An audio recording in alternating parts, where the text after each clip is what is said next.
Alright, for this video I'm going to be walking through how I start a Piper Cherokee 140. This is a rental aircraft here at the club where I fly. It's also a flight school aircraft at Goose Creek Airport, south of Charlotte, North Carolina. I use a checklist on my iPad and Foreflight. I also carry in my flight bag for redundancy a paper checklist just in case my iPad decides to stop working. So I'll go ahead and go through how I start a Piper Cherokee 140. Verify TAC, that, enter logbook information because it's a rental, did that. Already finished a pre-flight inspection. Passenger briefing, it's only me. Seatbelts on. Fuses check, fuses are in. Electrical equipment is turned off.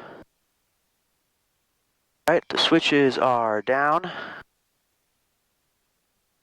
Fuel selector is on the left tank, which is the tank with the most fuel for our short flight today. Alright, starting the engine. Parking brake is set. I have a timer here that I like to set for to measure how long I have to warm up the aircraft, and this is temperature dependent. Right now I'm going to do it for 2 minutes and 30 seconds because this aircraft was flown about an hour ago, so it doesn't need that much of a warm-up. Okay, timer is set, but not yet started. Mixture full. I'm going to go ahead and scoop my seat up here a little bit. Mixture full. Primer. I'm going to give it one pump. Like I said, this aircraft was flown just before me. So. Alright, throttle, pump twice.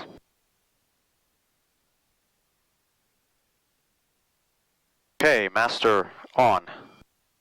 Fuel pump on. And we do have fuel pressure on the gauge. Clear prop.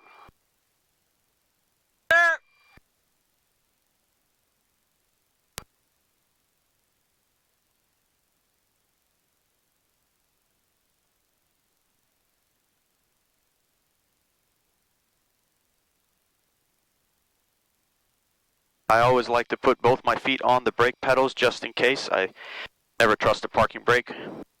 And here we go. Clear prop, ignition switch both, and starter engage.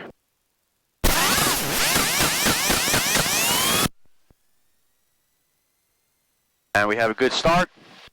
RPM down to 1,000. Oil pressure is check in the green. Alternator is charging right over here. Fuel pump off and check pressure to make sure the mechanical is working and we have steady fuel pressure. I'll go ahead and turn that back on before takeoff and start my timer. As I'm sitting here waiting for the aircraft to warm up, I'll go through my avionics on.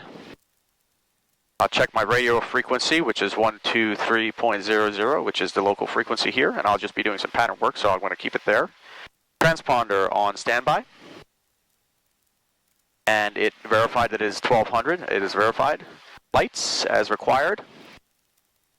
I have my anti-collisions and my landing. I'll keep that off for now. Altimeter. I'll check that. Elevation here is just around 600. Let me double check that. At 565, so I'm going to go here at 565. Altimeter check. Back to my checklist. Altimeter set. And heading indicator, I'm just going to be flying into pattern, but I like to make a practice of it. So right now it is at 130, and let's go ahead and set that to the magnetic compass of 130. And that is how I start a Piper Cherokee 140. I hope that was helpful, and I hope you enjoyed.